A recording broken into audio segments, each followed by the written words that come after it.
Good morning, ninth class students. Today we are going to study about parallel lines and transversal lines. Okay, so now I'm going to tell you what are parallel lines. So, as from the given diagram, we can easily see that the two lines will be parallel if they never be intersect. Okay अगर वो कहीं पे भी intersect ना करे, एक दूसरे को ना काटे, ठीक है, और वो दोनों लाइन जो हैं वो क्या करे, एक स्ट्रेट लाइन में रहें. ओके, तो हम ऐसी लाइंस को पैरेलल लाइंस बोलते हैं. ओके, तो पैरेलल लाइंस क्या हैं? When the two lines lie in a same plane, these are the two lines L M N, they both are lie in a same plane and they do not intersect.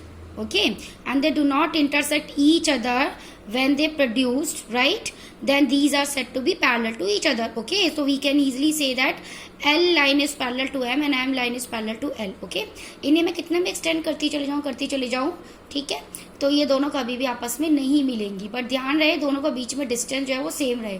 अगर distance same नहीं रहेगा तो कहीं ना कहीं आगे जाके simple सी बातें मिल ही जाएंगी. ओके, अब हम बात करते हैं ट्रांसवर्सल लाइंस. तो ट्रांसवर्सल लाइन आपकी एक ऐसी स्ट्रेट लाइन होती है जो दो या दो से ज्यादा स्ट्रेट लाइन को कट करती है किसी डिस्टिंक्ट पॉइंट पे. ओके, तो देखो ये दो पैरेलल लाइन थी, इसे जो था इस लाइन ने कट किया, ठीक है, इसे ले लो L, इसे लो M एंड इस लाइन को ले लो A.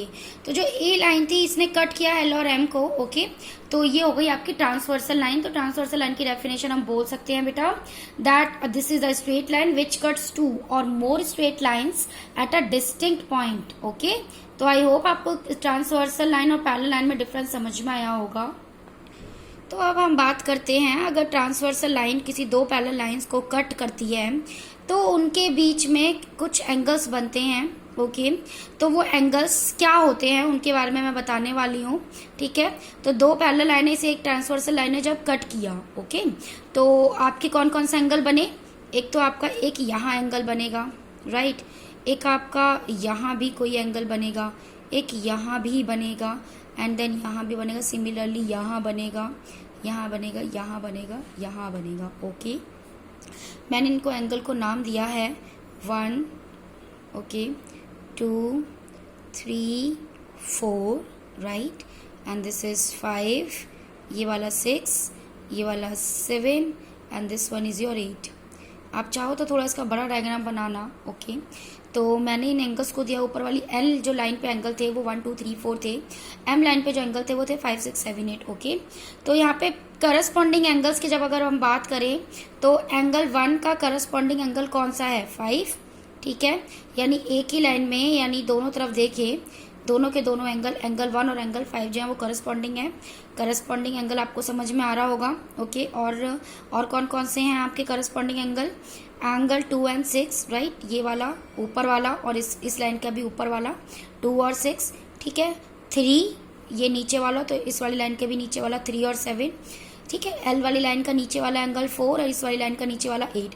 तो ये सारे आपके क्या होंगे? करस्पॉन्डिंग होंगे. तो हम यहाँ पे देखें, अगर हमें करस्पॉन्डिंग एंगल के बारे में पूछा जाएगा तो हम देखो कैसे लिखेंगे. करस्पॉन्डिंग एंगल्स यहाँ पे क्या हैं आपके? एंगल 1 जो होगा वो हमेशा एंगल इक्वल्स टू 5 रहेगा. ओके, और हमने क्या पढ़ा? जो एंगल 4 है वो हमारा एंगल 8 के बराबर रहेगा. ठीक है, तो अब हमारा एंगल 3 की बात करेंगे तो एंगल 3 किसके बराबर होगा? देखो, एंगल 7. ओके, ये होगी जब भी दो पैरेलल लाइंस होंगे और उसको एक लाइन जो ट्रांसवर्सल कट कर रही है उस दौरान ये बात की जा रही है, ध्यान रहे. ठीक है, 3 और 7 हो गया. अब हमारा बचा है एंगल 2 और एंगल 6. ओके, तो अब हम बात करते हैं ऑल्टरनेट इंटीरियर एंगल्स. ठीक है, अब यहाँ पे हमारे ऑल्टरनेट इंटीरियर एंगल्स कैसे निकालेंगे, that I am also telling you.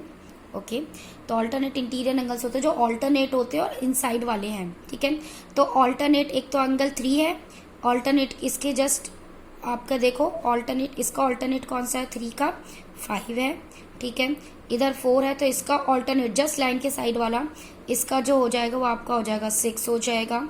ठीक है, तो यहाँ पे देखो एंगल 3 जो है वो एंगल 5 है, 5 के बराबर होगा मतलब. ठीक है, और जो एंगल 4 है वो एंगल 6 के बराबर होगा. ओके, 4 6 के बराबर होगा. ये इंटीरियर एंगल्स के बारे में बात थी. अब हम बात करें एक्सटीरियर. ठीक है। तो एक्सटीरियर के अंदर आप देखना बेटा, आप निकाल सकते हो ईजिली।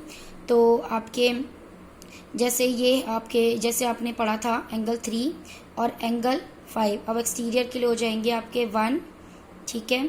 तो ये एक्सटीरियर एंगल हो जाएंगे आपके 1 और इसके बराबर कौन सा होगा आपका 7, ओके।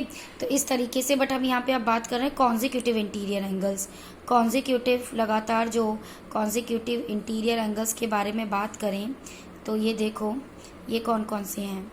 तो ये होगा एंगल 4 जो है वो होगा एंगल 5 के बराबर, और जो एंगल 3 है वो एंगल 6 के बराबर होगा, okay.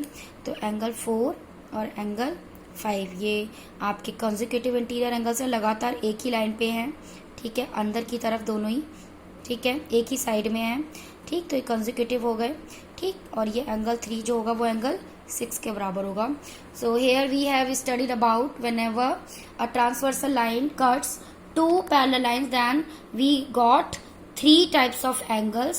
First one is your corresponding angles, second one is your alternate interior angles, and third one is your consecutive interior angles, okay. So I hope you have understood till now. So thank you class.